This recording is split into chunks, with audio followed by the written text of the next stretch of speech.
नमस्ते दोस्तों, CTET preparation class में आज मैं आप लोगों को सिविक सब्जेक्ट से सरकार के बारे में पढ़ाऊंगी। और ये पढ़ाने से पहले मैं आप लोगों से ये बोलना चाहती हूँ कि इससे पहले मैं हिस्ट्री और ज्योग्राफी से भी मैंने आप लोगों के जो भी चैप्टर के अंतर्गत जो भी मैंने कंटेंट्स पढ़ाए हैं वो आप बहुत ही ध्यान से पढ़ो, क्योंकि अगर जो भी चैप्टर है और अगर उस चैप्टर से क्वेश्चन आए तो वही सब कंटेंट्स के अंतर्गत आता है क्वेश्चन, तो बहुत ही इम्पोर्टेंट है। तो अगर आप लोगों ने अभी तक मेरे चैनल को सब्सक्राइब नहीं किया है तो जल्दी से फटाफट से सब्सक्राइब कर लो और सारे कंटेंट्स को फॉलो करो, ताकि आप लोग सीटेट के एग्जाम में अधिक से अधिक क्वेश्चन सॉल्व करके आ सको। जितना मैंने अभी चैप्टर बताया है उसकी मैंने बात की। अब मैं आप लोगों को ये बोलना चाहती हूँ कि सीटेट का एग्जाम, जैसा कि अगर 5 जुलाई की बात करें, अगर होता है उस टाइम पे एग्जाम, तो हमारे पास टाइम बहुत कम है और सिलेबस सीटेट का ज्यादा है। तो इस अकॉर्डिंग अगर सभी चैप्टर कवर नहीं हो पाते हैं मेरी वीडियो में, तो मैं सभी चैप्टर से जो भी कंटेंट से जो भी इम्पोर्टेंट क्वेश्चन बनता है वो मैं आप लोगों को वीडियो बाय वीडियो एक एक करके मैं आप लोगों के लिए अपलोड करूंगी, ताकि ताकि वो क्वेश्चंस अगर आप लोग पढ़ के सिर्फ क्वेश्चन पढ़ के चले जाओ तो उसमें से बहुत सारे क्वेश्चन आ जाएंगे। तो वो उसका वीडियो भी मैं आप लोगों के लिए बनाऊंगी। लेकिन आज मैं आप लोगों को थोड़ा सिविक्स के बारे में भी बता देना चाहती हूँ, सरकार के बारे में, जो कि जानना जरूरी है और आप लोगों को अच्छा भी लगेगा। तो अगर आप लोगों ने मेरे चैनल को सब्सक्राइब नहीं किया है तो कर लीजिए सब्सक्राइब और पढ़ाई स्टार्ट रखिए, कंटिन्यू रखिए। तो चलिए आज हम बात करते हैं सरकार के बारे में। तो सरकार का अर्थ क्या है, सबसे पहले हम इसके बारे में बात करते हैं। तो जो सरकार का अर्थ है वो इस तरह से हम बोल सकते हैं कि किसी भी देश और किसी भी राज्य को की व्यवस्थाओं को बनाए रखने के लिए जो कार्य होते हैं वो सरकार के द्वारा ही होते हैं। यानी किसी भी संगठन, किसी भी जन समूह को व्यवस्थित रूप से चलाने के लिए जो कार्य होने चाहिए, जो कार्य किए जाने चाहिए, वो सरकार के द्वारा ही होता है। और नियम कानून का पालन भी बनता है वो सरकार के द्वारा ही होता है, जो कि किसी भी मनुष्य के लिए नियम कानून के अकॉर्डिंग चलना बहुत ही आवश्यक है। तो इस हिसाब से सरकार हमारे लिए बहुत ही महत्वपूर्ण है। तो सरकार का अर्थ जानने के बाद हम बात करेंगे अपने भारतीय सरकार का, तो उसका रूपरेखा कैसी है। तो रूपरेखा की बात करेंगे तो हमारे भारतीय सरकार की जो रूपरेखा है वो लोकतंत्रात्मक है, यानी लोकतंत्र पे आधारित है हमारा भारतीय सरकार। तो लोकतंत्र का अर्थ अगर हम जानना चाहें, जिसमें जनता को सरकार चुनने का अधिकार प्राप्त होता है। यानी जब भी शासकों का चुनाव होता है तो उसमें वो वोटिंग का अधिकार उनको होता है कि वो ये वोटिंग के थ्रू ये बता सकते हैं कि वो किसको सरकार बनाना चाहते हैं। यानी इस तरह से हम बोल सकते हैं कि शासकों का चुनाव जनता के द्वारा किया जाता है, वोटिंग के द्वारा। ठीक है। तो अब लोकतंत्र में को जानने के बाद यानी इस तरह से बोल सकते हैं कि लोकतांत्रिक सरकार में जनता की भी वैल्यू दी गई है, उनको भी चुनने का, सरकार चुनने का अधिकार प्राप्त दिया गया है।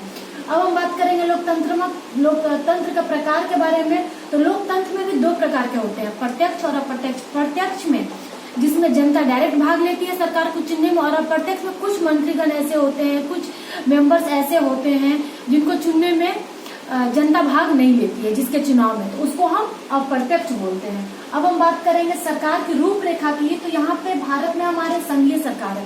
संघीय सरकार होने का एक रीजन है कि हमारा जो भारतवर्ष है उसमें विविधता बहुत पाई जाती है, उसका विस्तार, उसका क्षेत्र विस्तार बहुत ज्यादा है। तो सिर्फ एक सरकार के आधार पे इतने बड़े क्षेत्र विस्तार के जो एरिया है हमारा, उस पे अच्छे रूप से व्यवस्था कर पाना, उस व्यवस्थाओं के लिए जो कार्य होता है वो सब कर पाना सिर्फ एक सरकार के हाथ में, यानी अगर केंद्र सरकार को मान ले तो उसके हाथ में ये बहुत अच्छे तरीके से नहीं हो पाएगा। इसको अच्छे तरीके से करने के लिए सरकार को संघीय सरकार का स्ट्रक्चर बनाया गया। और उस संघीय सरकार के अंतर्गत सरकार को 2 स्तर में बांटा गया, एक केंद्र सरकार के स्तर में और एक राज्य सरकार के स्तर में। राज्य के सरकार की अगर हम बात करें तो राज्य सरकार जो है, अगर जैसे राज्य का विस्तार भी बहुत ज्यादा होता है, तो अगर राज्य सरकार के मतलब ऐसा बोल सकते हैं कि राज्य सरकार को लगे कि उसके आधार पे और भी अच्छी व्यवस्थाएं होनी चाहिए जो कि अकेले वो नहीं कर पा रहा है, तो वो फिर ग्रामीण स्तर का सरकार भी बनाया गया है। तो ग्रामीण स्तर का जो सरकार है उसके बारे में हम बाद में पढ़ेंगे। आज हम पढ़ेंगे संघीय सरकार के अंतर्गत केंद्र सरकार और राज्य सरकार के बारे में। तो संघीय सरकार के को 2 के मीनिंग यही होता है कि सरकार को स्तरों में बांट दिया गया है, जो कि केंद्र सरकार और राज्य सरकार है। अब हम बात करेंगे सरकार के ही बारे में कि सरकार के कितने अंग होते हैं, यानी उसके अंग के बारे में। तो सरकार के जो अंग है वो उसका 3 प्रकार के होते हैं, व्यवस्थापिका, कार्यपालिका और न्यायपालिका। तो व्यवस्थापिका का क्या कार्य है, अब इन तीनों का हम कार्य के बारे में बात करते हैं। तो व्यवस्थापिका कार्य है कानून बनाना, कार्यपालिका का है कानून लागू करना और न्यायपालिका का है दंड देना, यानी जो नियम कानून का उल्लंघन करे उनको दंड देना, किसी को भी दंड देना नहीं। मैंने यहाँ पे शॉर्ट में लिख दिया है, लेकिन जो नियम कानून का उल्लंघन करे उसको दंड देना, ये न्यायपालिका का कार्य है।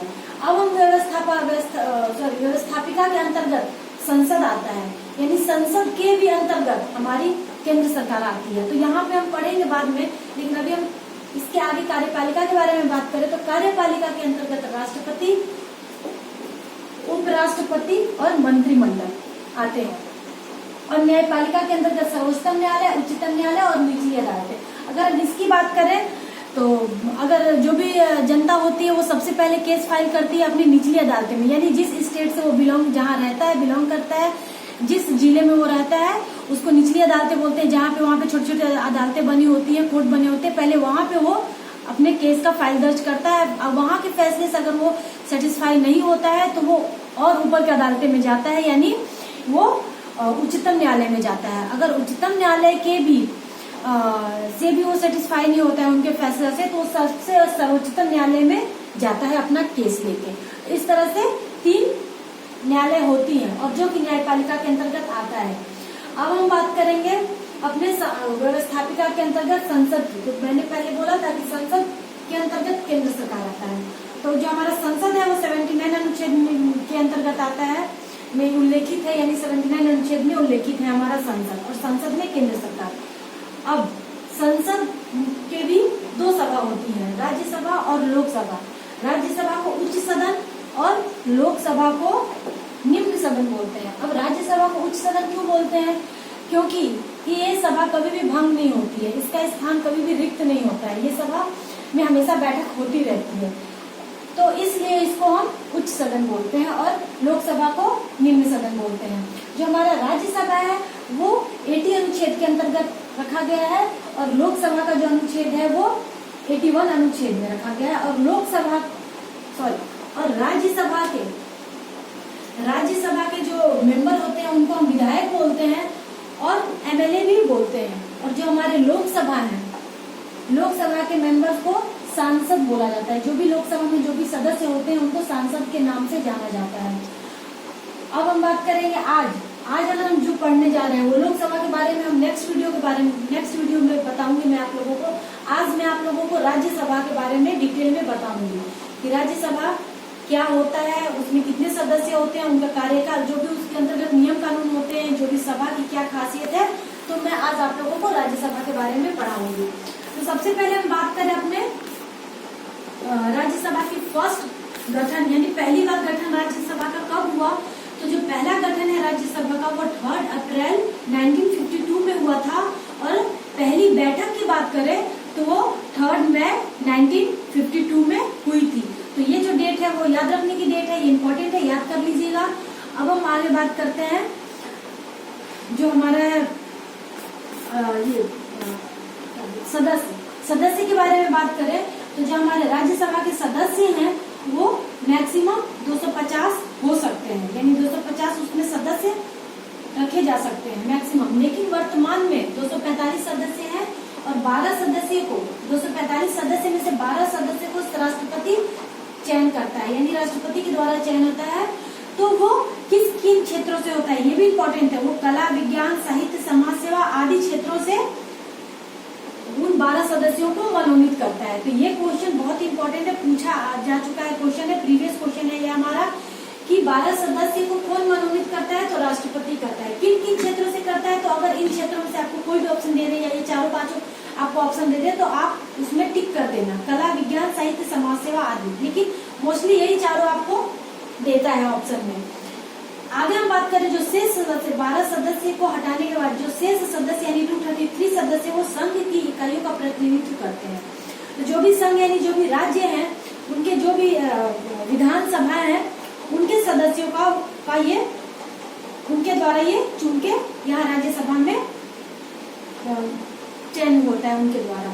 तो ये संघ की इकाइयों का प्रतिनिधित्व करते हैं बाकी शेष सदस्य। अब हम बात करेंगे उम्र सीमा की, यानी राज्यसभा में जो भी सदस्य हैं उनकी उम्र सीमा क्या हो सकती है। तो कम से कम 30 वर्ष का होना चाहिए राज्यसभा का मेंबर बनने के लिए।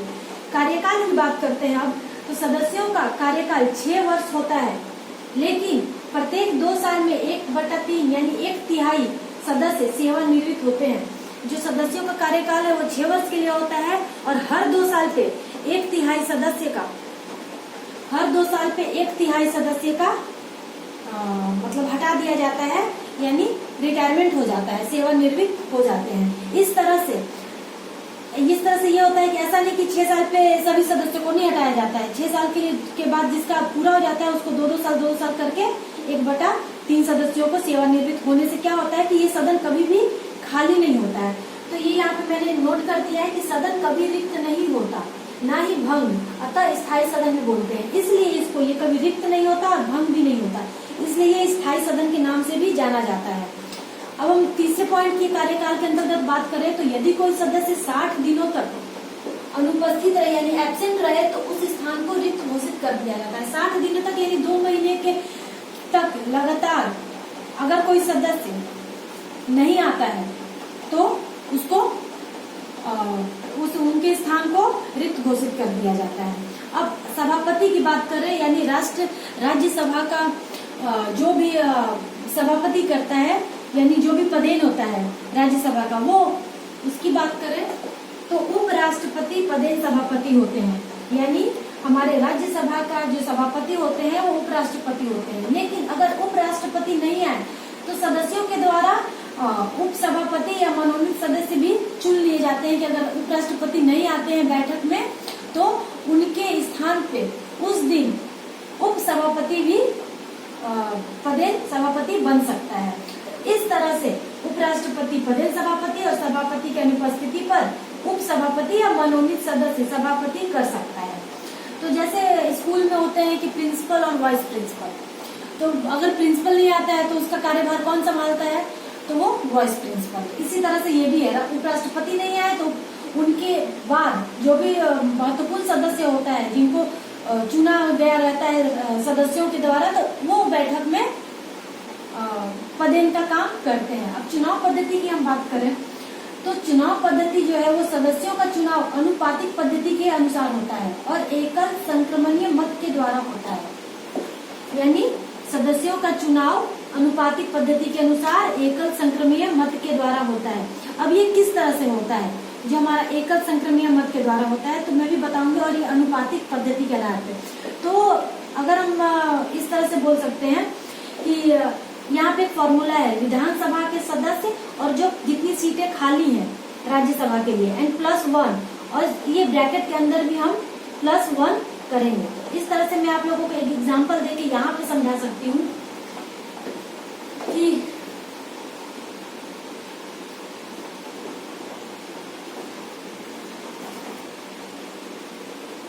तो ये हमारा 288 मान लीजिए कि महाराष्ट्र के विधानसभा के सदस्य हैं, जो कि यहाँ पे मैंने नोट किया है ना विधानसभा के सदस्य। अब जो है खाली सीटें, तो खाली सीटें हैं यानी 7 सीट मान लीजिए खाली है n+1, तो यहाँ पे हमारा होता है 288 n8। अगर इसको हम कट करके करें, डिवाइड करें, तो यहाँ पे हमारा 36 आता है।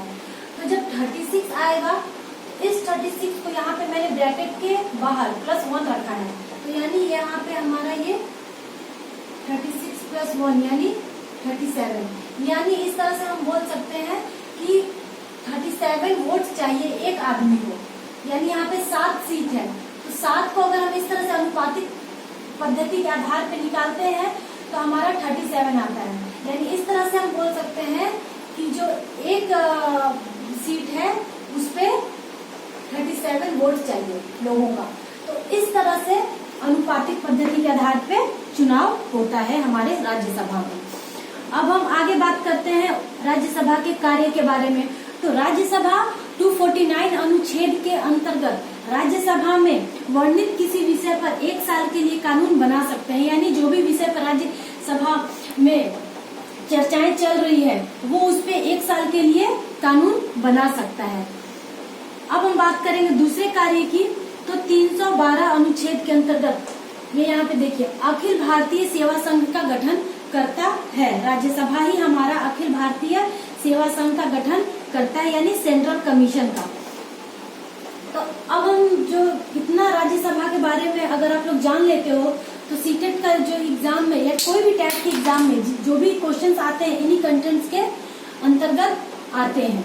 तो ये जो हमारा राज्यसभा हो गया। नेक्स्ट वीडियो में मैं आप लोगों को लोकसभा के बारे में बताऊंगी। तो हमारा राज्यसभा और लोकसभा कंप्लीट हो जाएगा। अब हम राष्ट्रपति की बात करते हैं। तो राष्ट्रपति के बारे में भी मैं आप लोगों को लोकसभा के बारे में के बाद वीडियो लाऊंगी, तो राष्ट्रपति के बारे में बताऊंगी कि इनका सिलेक्शन कैसे होता है, इनका कार्य क्या होता है, सब कुछ बताऊंगी।